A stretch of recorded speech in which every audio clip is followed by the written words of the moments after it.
Vamos continuar falando do oscilador harmônico forçado com uma força externa senoidal, certo? Do tipo cosseno. A gente sabe, pelo vídeo anterior, que a solução dessa equação do oscilador harmônico forçado com essa força externa tem que ser um cosseno, né? Se a força não cosseno, ele vai ser um cosseno também, ou seno, sei lá, mas vai estar defasado de uma constante φ e que depende dos parâmetros do sistema. Lembra que essa é a solução do regime estacionário, mas eu estou fazendo regime estacionário igual à minha solução. Estou ignorando a parte amortecida. Tá? Foi muito complicado resolver do jeito que a gente fez, agora eu vou utilizar fasores. Como que eu utilizo fasores? Eu escrevo a força como um exponencial, né, imaginário, né? Então a parte real de Fe da força externa complexa é igual ao que eu tinha, da parte real que eu tinha, e a parte real dessa posição complexa aqui é o que eu tenho aqui, vai dar o cosseno, certo? Uma vez que eu escrevo a força externa e a posição como números complexos, fica muito fácil substituir nessa equação aqui. Eu escrevo essa equação agora como números complexos. Para isso eu preciso derivar a posição, então derivado da posição, perceba que vai cair o i ômega e na frente. Então agora, se a posição é real, a velocidade é imaginária e vice-versa, né? Tá misturando aqui agora. E a aceleração continua sendo menos ômega e quadrado vezes a própria posição. Substituindo esses sujeitos aqui, né, substituindo esses dois aqui, eu obtenho essa equação em verde aqui. A massa, está aqui a aceleração, está aqui a velocidade, está aqui a posição. Agora eu posso colocar a posição em evidência, repara bem, e o que eu tenho aqui entre essas chaves aqui é um número complexo, que é esse y aqui, certo? Ele tem uma parte real e tem uma parte imaginária. Ele é um número complexo. Então eu posso escrever agora a minha equação do oscilador harmônico forçado nessa forma compacta, bonitinha aqui, pequenininha. Repara o seguinte, se esse y aqui é um número complexo, então eu estou multiplicando esse número complexo pela posição para obter a força. Os módulos, as normas, as amplitudes desses números complexos aqui, desses dois, se multiplicam para gerar o F0, ou seja, eu obtenho que A0 é igual a F0 dividido pelo módulo desse número complexo. E como ele é um número complexo, o y ele é uma amplitude vezes um exponencial do número imaginário. Ele é constante, ele não depende do tempo.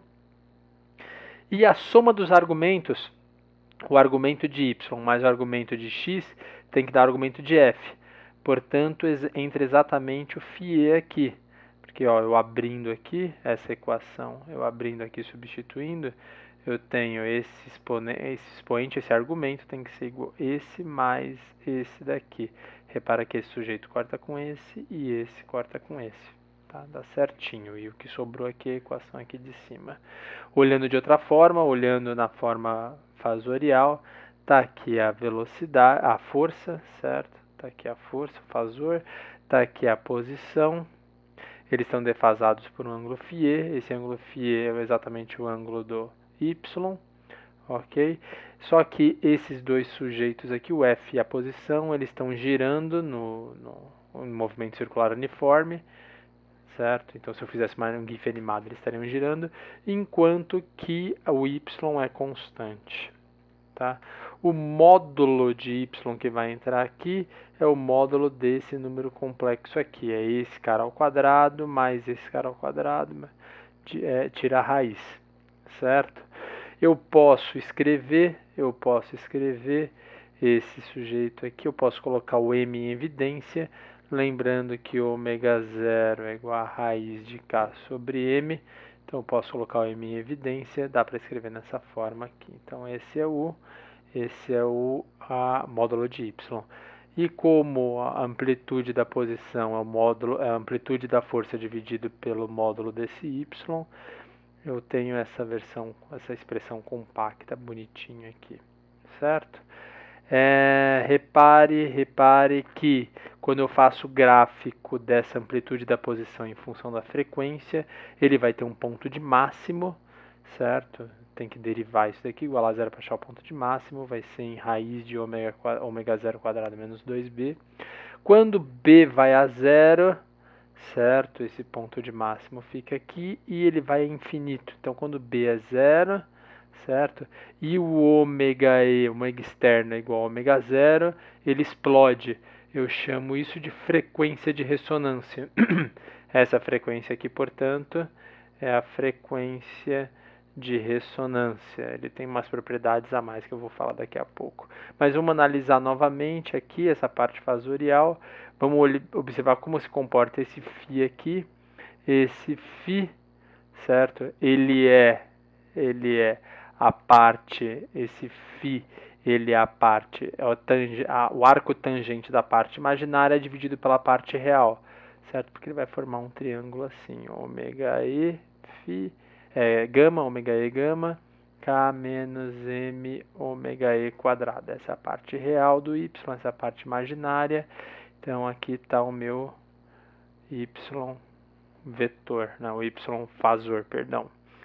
Então, a tangente de φ é a parte imaginária dividida pela parte real. Está aqui a parte imaginária dividida pela parte real. Se eu dividir pela massa em cima e embaixo, eu consigo escrever como 2 ômega EB dividido por ômega zero ao quadrado menos ômega E ao quadrado. Repare que na frequência de ressonância, quando o ômega é igual a ômega zero, a fase vai ser exatamente π sobre 2. Certo? Quando eu tenho ômega E menor do que ômega zero, isso tudo aqui fica positivo, certo? Eu tenho um ângulo menor do que π sobre 2. Eu chamo de domínio do K, certo? Domínio da constante elástica da mola. Esse daqui vai dominar, esse termo vai ser maior do que esse. Quando eu tenho uma massa muito grande, eu passo para o domínio da massa e a constante de fase fica maior do que π sobre 2, ou seja, a posição vai ficar bem atrasada. Então, olhando aqui, olhando na forma fasorial, certo? Eu tenho a força aqui numa certa direção, o ângulo que a força faz com a posição é o φ aqui para trás. Se o ômega zero é maior do que o ômega E, ele vai estar um ângulo menor do que π sobre 2.